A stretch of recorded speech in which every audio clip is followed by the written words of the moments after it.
Bem, irmãos, abram suas Bíblias no Evangelho de Marcos.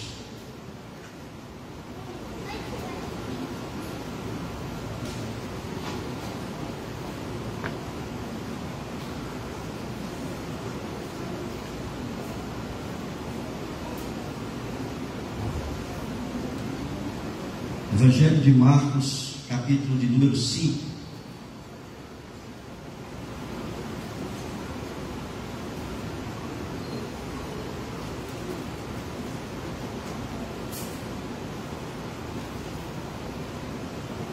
Nós vamos continuar falando sobre a esperança, agora na pessoa de Jairo, naquele texto que antecede um pouco da mulher hemorrágica. Nós vamos ler a partir do versículo 21 até o versículo 24, e depois pulando para o versículo de número 35. Marcos, capítulo de número 5, 21, diz assim: tendo Jesus voltado no barco para o outro lado, afluiu para ele grande multidão, e ele estava junto do mar.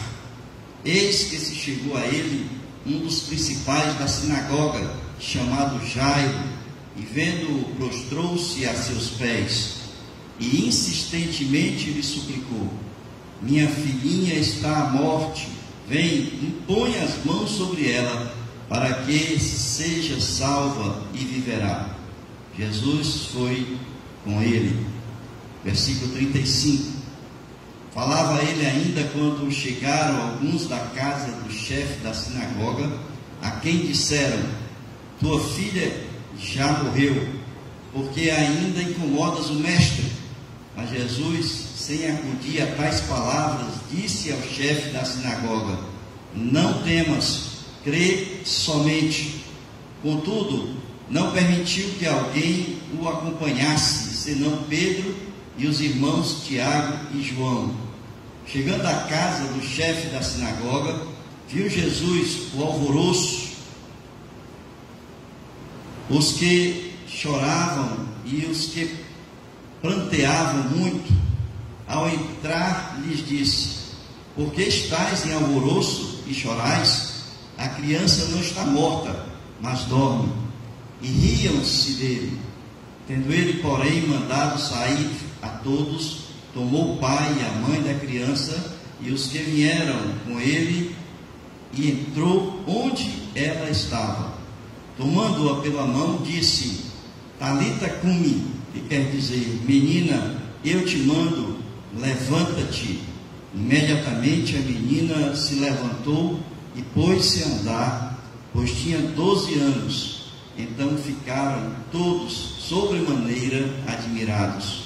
Mas Jesus ordenou-lhes expressamente que ninguém o soubesse, e mandou que dessem de comer a menina.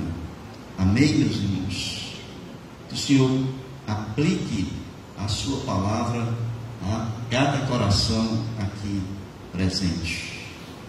Gostaria de iniciar perguntando uma coisa para vocês. Se já perderam em algum momento da vida de vocês, se vocês já perderam por completo a esperança que tinham em almejar ou alcançar alguma coisa que alimentaram no seu coração, qualquer coisa da qual vocês buscaram, da qual vocês lutaram, da qual vocês perseguiram, muitas vezes em momentos difíceis, mas chegou um ponto em que vocês acharam que havia ali se encerrado a esperança, não tinha mais possibilidade nenhuma de se conseguir aquilo que se buscava. Se vocês já passaram por uma situação como essa, talvez vocês se identifiquem com a história de Jairo, porque Jairo passou por isso. Chegou um momento da história de Jairo em que ele simplesmente perdeu por completo a esperança de salvar a sua filha. E foi exatamente naquele momento em que ele estava ali com Jesus, e ele já tinha ido até Jesus, já tinha implorado a Jesus, já tinha suplicado a Jesus. Jesus estava indo com ele, mas quando eles estavam a caminho, alguém ou algumas pessoas disseram para ele: não incomodes mais o mestre, porque a tua filha morreu. Irmãos, a Bíblia nos fala que muitas vezes e muitas pessoas passaram por momentos como esse, e que nesses momentos em que passaram, Jesus estava naquele instante, naquele momento histórico da vida de cada um, e que Jesus fez com que a esperança que de um momento que tinha acontecido, tinha se perdido, Jesus renovou, ou ressuscitou, ressurgiu a esperança no coração dessas pessoas. É o que nós vamos ver aqui nessa história de Jairo, quando ali ele tinha perdido as suas forças, tinha perdido as suas esperanças, e Jesus renovou a sua fé, a sua força e a sua esperança. Nós sabemos que em muitos momentos da Bíblia, Jesus fez isso com algumas pessoas.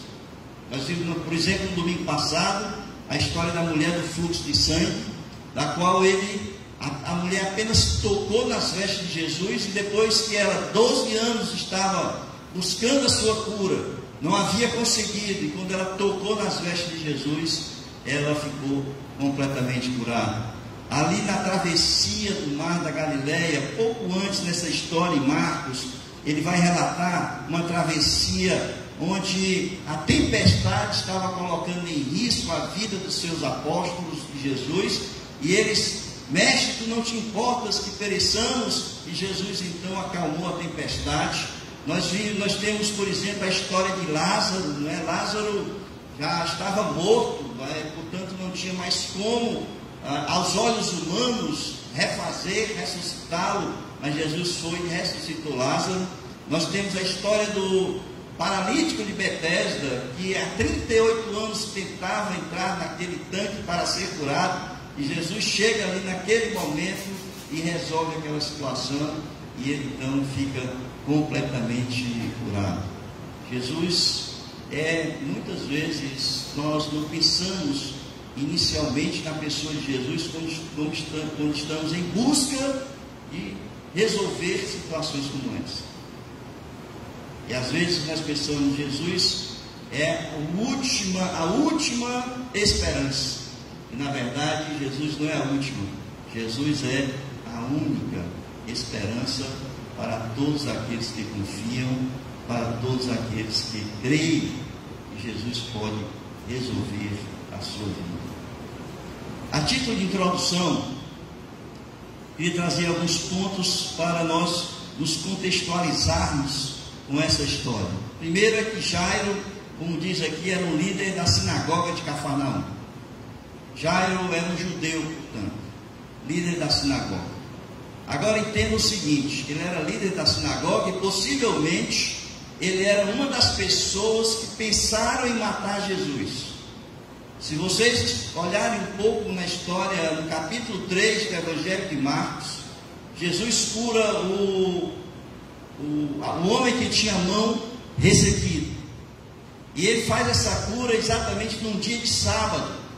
E as pessoas então começam a tramar a vida de Jesus. Os líderes religiosos, os fariseus e os herodianos se reúnem e começam, portanto, a planejar a morte de Jesus. E ali era em Cafarnaum.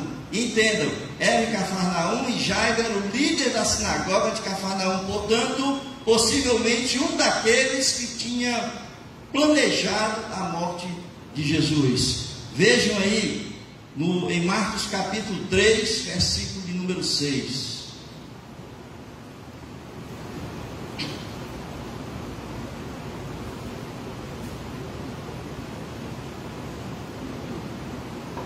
Que diz, ali falando, relatando exatamente da cura do homem da mão ressequida, e ali no versículo 6 quando termina ali a história, diz: retirando-se os fariseus, conspiravam logo com os herodianos contra ele, em como tirariam a vida. Então entendam, imaginem um homem que em poucos momentos atrás da história tinha pensado, tinha planejado matar aquele que naquele instante seria aquele que iria salvar a sua filha.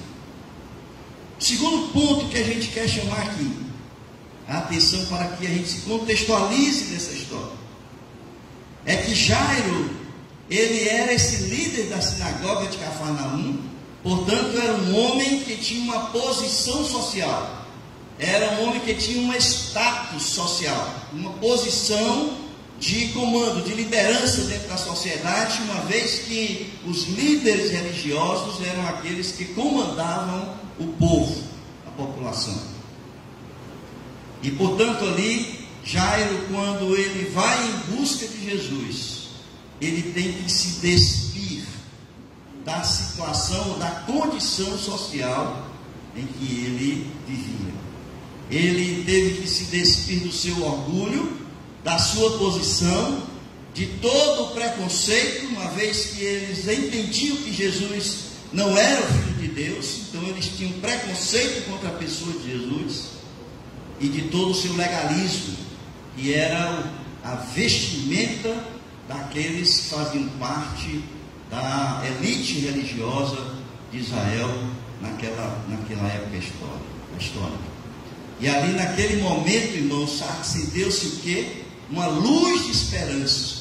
Possivelmente Jairo já tinha tentado a cura em várias situações, com várias pessoas, com vários médicos, mas naquele momento que ele viu Jesus, ele acendeu-se ali a luz de esperança, e a esperança dele estava na pessoa de Cristo.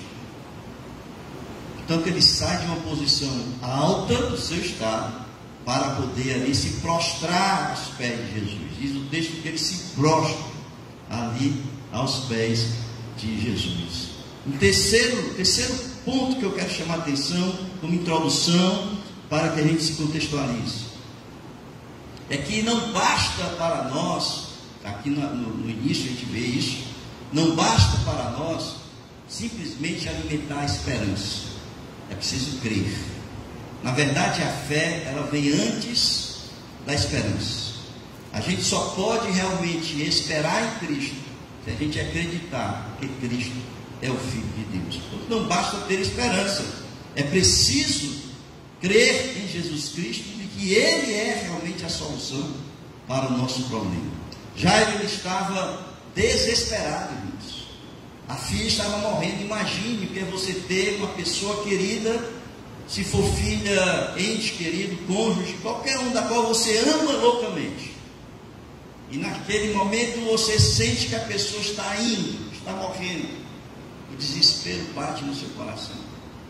E a gente sabe que ele estava desesperado, porque o texto aqui no versículo número 23 diz que ele insistentemente suplicou a Jesus pela sua filha. Insistentemente. Então a gente percebe o calor do coração, o desespero que ali abateu-se sobre aquele pai que estava vendo a filha ir-se embora. E ele então, ele clama a Jesus, ele suplica insistentemente a Jesus, e é como se Jesus não tivesse ouvindo. Mas em determinado momento ali, ele suplicando insistentemente, é como se ele dissesse a palavra mágica para que Jesus pudesse atender. Ele diz ali, continuando no versículo 23, ele diz: minha filhinha está à morte. E ele diz o seguinte: vem, impõe as mãos sobre ela, para que seja salvo e viverá. Jesus simplesmente estava querendo ouvir aquela palavra de fé. Ele foi em busca de Jesus como a única solução naquele momento para a sua filha. Ele alimentou uma esperança, mas ele alimentou a esperança em Jesus Cristo, porque ele tinha agora a convicção de que Jesus era o Filho de Deus e que Jesus poderia curar a sua filha. Impõe, somente impõe as tuas mãos sobre a minha filhinha, e ela será salva e será curada da sua doença. Irmãos, queridos, irmãs, Jesus quer fazer um milagre na sua vida. Ele quer renovar suas forças, Ele quer renovar suas esperanças. Eu não sei como está o coração de vocês que aqui estão nesta noite. Eu não sei se tem alimentado alguma coisa e tem praticamente desistido dessa caminhada. Mas eu quero dizer uma coisa para vocês nessa noite. Jesus, Ele quer renovar as forças de vocês. Jesus, Ele quer alimentar a sua esperança. Jesus quer fazer um milagre na vida de vocês. O que nós precisamos para isso? Nós só precisamos deixar o nosso orgulho, os preconceitos, os nossos medos, tudo aquilo que pode impedir nesta noite de você chegar até Jesus, como aquele homem Jairo fez. Ele se despiu, ele desceu do seu pedestal e ele se humilhou, ele se prostrou diante de Jesus. Ele ali suplicou insistentemente pela sua filha. Jesus quer fazer um milagre na sua vida nesta noite. E eu quero então pensar nesse texto, como esta caminhada de Jairo, e como nós chegamos ali ao final dessa história, onde puderam comemorar a vitória dada por Jesus àquela família. E a primeira coisa que nós queremos ver nesse texto é que o tempo para que o Senhor possa fortalecer a nossa fé, a nossa esperança, as nossas forças na caminhada, esse tempo é o tempo de Deus. Muitas vezes, queridos, nós, quando queremos uma coisa, desejamos uma coisa, sonhamos, planejamos alguma coisa, nós queremos que a coisa aconteça de imediato, é para agora, é aqui e agora. Nós estamos precisando para agora, para já, que as coisas se solucionem. Principalmente se for um caso de doença, principalmente se for um caso de finanças, principalmente se for uma questão de relacionamentos, ou alguma coisa que você está sentindo desmoronar na sua vida, que você está sentindo que não tem mais o que fazer, não tem mais caminhada para você, e você precisa que a coisa seja feita naquele momento, pelo menos no seu pensamento, no seu desejo. Você quer uma solução imediata para aquela situação. Temos, portanto, um sentimento de urgência muito forte no nosso coração quando nós passamos por situações como essa. E eu imagino aqui, quando falo sobre isso, o desespero, eu falei aqui de Jairo, que era a sua única filha única. A gente vai ver isso no outro evangelho. E no seu desespero, e ela estava morrendo. E ele faz tudo. Ele vai a Jesus, no caminho, Jesus está indo ali, e ele então para, e deixa de ir para a casa, para aquele caminhada, para atender a mulher do fluxo de sangue. E aí a gente pergunta, quanto tempo será que durou aquela parada? Quanto tempo Jesus ficou para resolver aquela situação da mulher do fluxo de sangue? Porque na verdade, ele não parou para curar a mulher. Ele parou para que as pessoas pudessem ver a cura que havia sido realizada por uma mulher que depositou a sua fé na pessoa de Jesus e disse: se eu apenas tocar nas vestes de Jesus, serei curado. Mas a gente sabe que esse tempo foi o suficiente para que as pessoas pudessem chegar até ali onde estava Jairo, a multidão que pressionava Jesus, e estava Jesus e as pessoas que ali estavam, chegaram para comunicar a morte da filha de Jairo. E assim a gente pode pensar o seguinte: puxa vida, mas Jesus então não sabia da urgência, não sabia que o tempo tinha que ser corrido para chegar até ali onde Jairo estava. Eu quero dizer uma coisa para vocês, irmãos, que em nenhum momento Jesus perdeu a noção da urgência da situação. Em nenhum momento Jesus perde a urgência da situação que você enfrenta na sua vida. Ele sabe de todas as coisas. Ele está no controle de todas as coisas. E Ele sabe como conduzir o processo, mesmo na situação mais difícil que nós possamos estar enfrentando na nossa vida. Ele tem o controle de todas as coisas. Significa exatamente isso, que Jesus, Ele não perdeu a urgência, Ele não perdeu a noção da urgência, mas Ele estava no controle daquela situação. Então veja, muitas vezes nós estamos assim, desesperados. Os apóstolos, por exemplo, no barco, o barco afundando, e ele: Senhor, não te importas que pereçamos? E Jesus estava o quê? Dormindo no barco. E acordam ali Jesus acalma a tempestade. Jesus está no controle. Ele é o Senhor do tempo. Ele é o Senhor de todas as coisas. Todo o poder me foi dado nos céus e na terra, disse Jesus para nós ali no seu Evangelho. Portanto, nós não precisamos muitas vezes nos preocupar. E Jesus nos deixou, Jesus deixou passar o tempo. O Senhor não atendeu a minha oração, o Senhor não vai nos acudir. Irmãos, o tempo é de Deus, o tempo não é nosso. Mas o que acontece? É porque todas as coisas que o Senhor faz para nós, Ele faz para glorificar o nome de Deus. As coisas que Ele faz é para a glória de Deus, não é para a nossa glória. Ele não faz porque nós precisamos ser curados, mas para glorificar o nome de Deus. Vejam aí, é o que acontece, por exemplo, todas as coisas são para glorificar o nome de Deus. Veja aí João capítulo 11, versículo 4.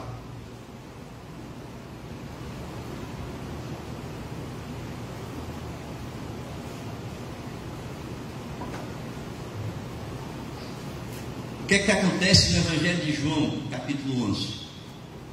A morte de Lázaro. As pessoas vão e comunicam a Jesus que Lázaro está doente, está morrendo, e chamam para que ele vá com urgência para curar Lázaro. E ali no versículo 6 diz que ele se demora 2 dias no lugar onde ele estava. Acompanha aí no capítulo 11 do Evangelho de João. Quando, pois, soube que Lázaro estava doente, ainda se demorou 2 dias no lugar onde estava. Quando ele chegou ali, já haviam 4 dias que ele estava morto. E Maria chega para ele: Senhor, se tu estivesses aqui, Lázaro não teria morrido. E ali no versículo 4 ele diz: ao receber a notícia, disse Jesus, no versículo número 4, capítulo 11, ele diz: esta enfermidade não é para a morte, e sim para o quê?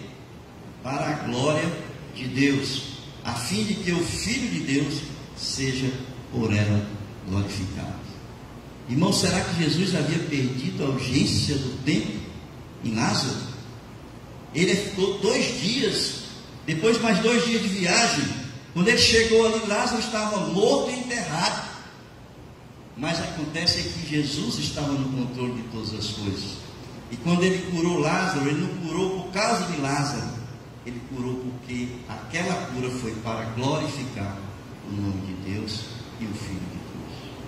Precisamos ter a paciência, a confiança de que Deus está no controle de todas as coisas. Nós precisamos, irmãos, nos despir dessa vontade que muitas vezes que nós temos no nosso coração de assumir todas as coisas, de fazer todas as coisas, de resolver todas as coisas, e deixar de pensar que Jesus está conduzindo o processo quando nós nos colocamos nas mãos dele, para que ele resolva a situação que nós estamos enfrentando. Às vezes nós podemos perder o controle, nós podemos nos desesperar como Jairo, mas nós precisamos olhar para Jesus e saber que ele tem o controle do tempo, da história e da condução do processo. Por isso é necessário ser paciente e esperar o tempo de Deus, porque o tempo de Deus é o tempo do milagre. O tempo de Deus é o tempo em que o Senhor irá ser honrado e glorificado através da nossa vida, quando Ele agir para resolver a situação que nós nos encontramos. Lembra aqui, muitas vezes, a gente, numa situação como essa, a gente quer pegar o caminho mais curto, né? Às vezes, numa situação desesperadora, a gente corre para quando a gente vislumbra uma situação onde se pode ser resolvido. Nós gostamos de pegar atalhos, muitas vezes, na nossa caminhada. Quando a gente não resolve as coisas na igreja ou em Cristo, ou pensamos que não se resolve, nós corremos para cartomante, né? A terreiro de macumba, um bocado de coisa aí, não é isso? Nós muitas vezes, como seres humanos, queremos pegar o atalho, né? E quando nós pegamos o atalho, nós nos confrontamos com as coisas de Deus. Quando nós pegamos os atalhos, nós estamos aí sendo pessoas inimigas da vontade de Deus. Nós estamos perdendo a fé e a confiança no Senhor, porque nós nos desesperamos e achamos que o tempo passou. Vocês lembram da história de Jacó? Irmãos, a história de Jacó é interessante, porque Jacó já havia a promessa de Deus sobre Jacó, de que ele seria o herdeiro, que sobre ele cairia a bênção. Mas naquele momento em que o irmão foi fazer a sopa para o pai, que ele viu ali que poderia perder a bênção do pai, o que ele fez? Ele enganou o irmão Esaú, enganou seu pai. Ele pegou o caminho mais curto. Ele não esperou para que Deus pudesse derramar a bênção sobre a vida dele, apesar de que a promessa já havia sido dada para Jacó. Portanto, havia sobre Jacó uma promessa, mas mesmo havendo a promessa, ele não teve a paciência de esperar que Deus cumprisse com a sua promessa. Ele foi, enganou o irmão, enganou o pai. E o que aconteceu sobre ele? Aconteceu que ele foi expulso da relação com os pais, com a família, com os irmãos, foi para o deserto, e vocês conhecem a história de Jacó. Nós precisamos entregar, irmãos, tudo nas mãos de Deus. Tudo nas mãos de Deus, e esperar o tempo de Deus para que as coisas aconteçam na nossa vida. A segunda coisa que a gente percebe aqui nesse texto é que não apenas que o tempo é de Deus, mas que a palavra final é de Jesus. A palavra final é de Jesus. Ora, irmãos, vejam, quem disse para Jairo que a menina havia morrido foram as pessoas que vinham da casa dele. E disseram, sabe para quem? Não disseram para Jesus, não disseram para ninguém mais, mas disseram diretamente para Jairo. Vejam, eu quero chamar a atenção para esse texto aqui de vocês, porque quem dá a última palavra sempre é Jesus. Não somos nós, não somos homens. Quantas vezes vocês já ouviram, se não ouviram, ou de pessoas que relataram para vocês, de palavras que simplesmente eram uma pá de cal, era como se estivesse enterrando ali por completo a esperança sobre alguma coisa na vida de vocês. Por exemplo, é uma doença terminal, não tem mais jeito nenhum. Vai morrer, né? Vai morrer, não tem mais jeito. Vocês já ouviram isso? Vocês já ouviram? Fugiu, foi embora, não tem mais jeito. Saiu de casa, não volta mais não. Saiu de casa, não volta mais não. Irmãos, quantas e quantas vezes palavras que nós ouvimos, nós alimentamos, acreditamos numa solução, na saúde, na cura, muitas vezes reatar um relacionamento, um emprego que estamos perdendo, e de repente, né, uma pessoa vem, uma palavra, e acaba de enterrar totalmente a esperança que nós alimentamos em nosso coração. Eu quero dizer uma coisa para vocês. A última palavra a última palavra não é dos homens. A última palavra é de Cristo. Nesse momento aqui, existem alguns detalhes nessa caminhada que eu quero chamar a atenção de vocês. Existem detalhes que são preciosos para que nós possamos confiar no Senhor nesses momentos. Primeiro detalhe é que a notícia ela veio, portanto, dos homens, não veio de Jesus, como eu falei. Muitas pessoas gostam de jogar esse balde de água fria. Então essa é a primeira questão. É a negação da esperança. E quando há a negação da esperança, existe a morte do eu. Nós morremos naquele momento. Instantaneamente, nossas emoções, elas desmoronam quando recebemos notícia dessa natureza. Apaga-se, portanto, a luz da esperança no nosso coração. O segundo aspecto desse texto é que Jesus já tinha iniciado o processo.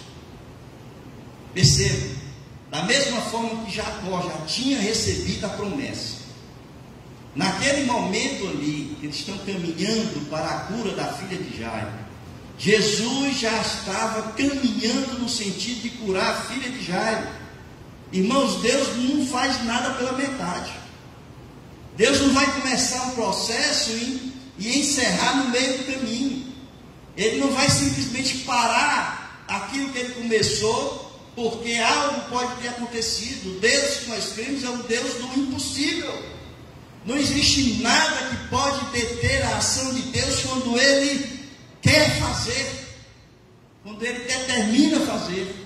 Não existe nada que possa impedir a ação de Deus nesse momento. E ali, Jesus já havia começado a sua caminhada. Por isso é que nós precisamos entender que Jesus estava no controle do tempo. Ele sabia o que estava fazendo. E ele então, quando é anunciado ali a morte da filha, aquilo ali não é empecilho, a morte não é empecilho para a ação de Deus. Quantas pessoas já haviam ressuscitado no seu ministério terreno? Então veja, ali em Isaías capítulo 43, versículo 13, diz assim: agindo eu, quem impedirá? Agindo Deus, quem pode impedir a ação de Deus? Em Romanos capítulo 8, versículo 31, diz o apóstolo Paulo: se Deus é por nós, quem será contra nós? Se Deus é por nós, quem será contra nós? Então, irmãos, pode vir chuva, pode vir tempestade, pode vir a morte, pode vir doença, nada pode impedir a ação de Deus quando Ele determina que Ele vai resolver o assunto que nós colocamos diante do seu altar. Nada poderá impedir a ação de Deus.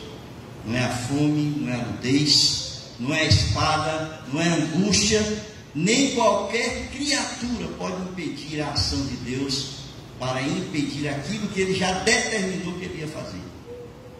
Nesse caso específico, ele já tinha determinado que ele estava ali indo com Jairo para curar sua filha. Portanto, a última palavra é de Jesus. Não é dos homens, não é de qualquer coisa que pode vir e jogar esse balde de água fria, né, na nossa esperança, na nossa fé, na nossa confiança em Deus. Você sabe qual foi a palavra de Jesus naquele momento em que as pessoas chegaram e disseram assim: olha, tua filha morreu, não perturbes mais o mestre.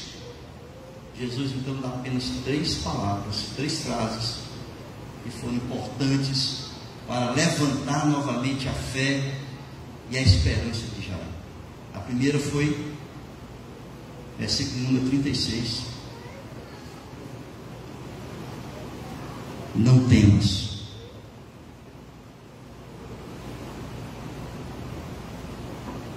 Na hora que Jairo recebe a notícia, o que é que ele diz para ele?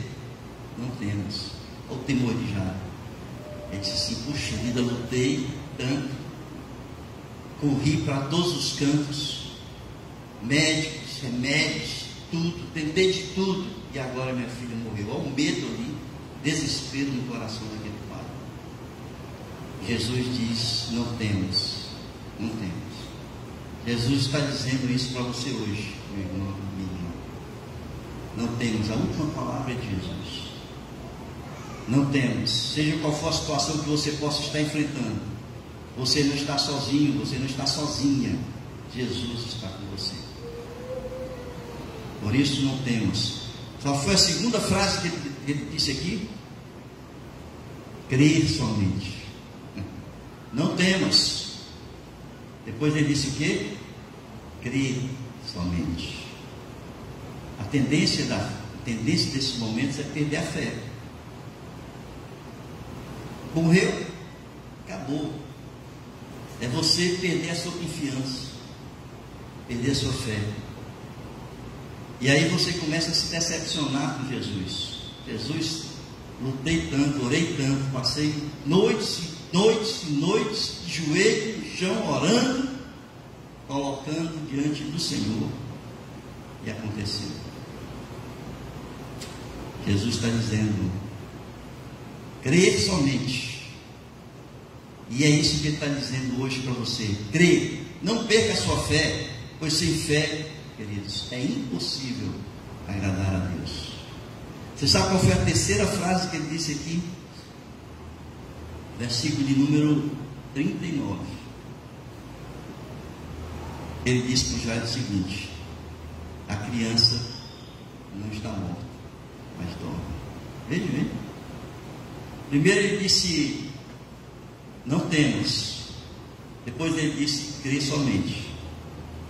E depois ele fecha, para que assim a fé de Jairo, a esperança de Jairo ali, fosse novamente reacendida no seu coração. Ele disse: a criança não está morta, ela dorme. São palavras, irmãos, de encorajamento, de fortalecimento da fé, e é exatamente isso que eu quero passar para vocês nessa noite. Jesus, Ele é dono do tempo, o tempo é dele. A última palavra é de Jesus. Nós não podemos, portanto, perder a noção dessas questões para a nossa vida.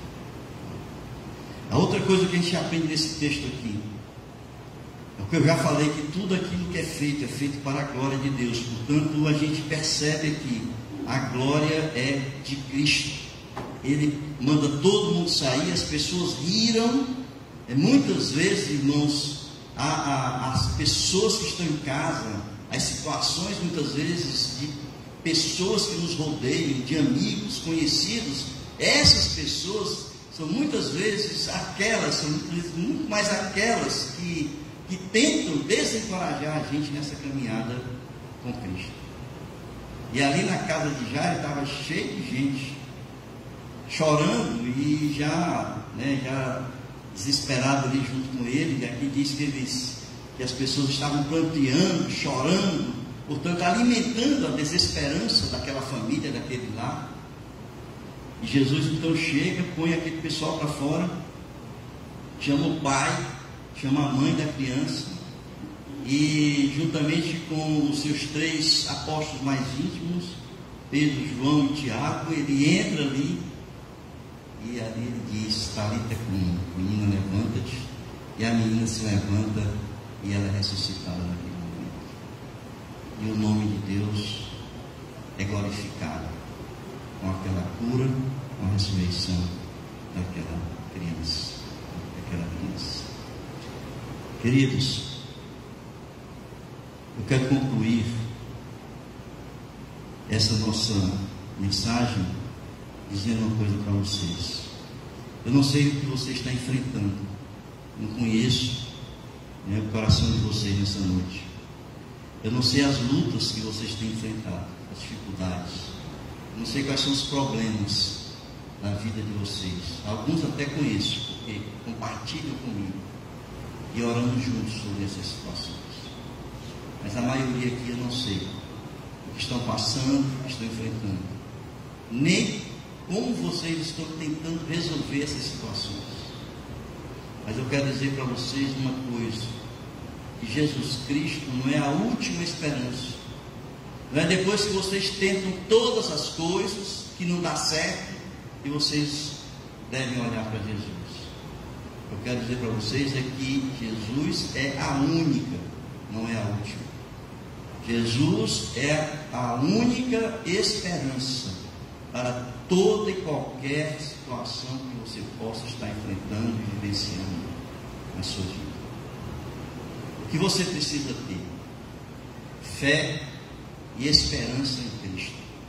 E permitir que Ele age, sabendo que o tempo é dele, a última palavra é dele, e que a glória é para Ele, não é para nós. Amém? Não olhe para as circunstâncias, não olhe para as pessoas, olhe somente para Jesus Cristo. Curve suas cabeças.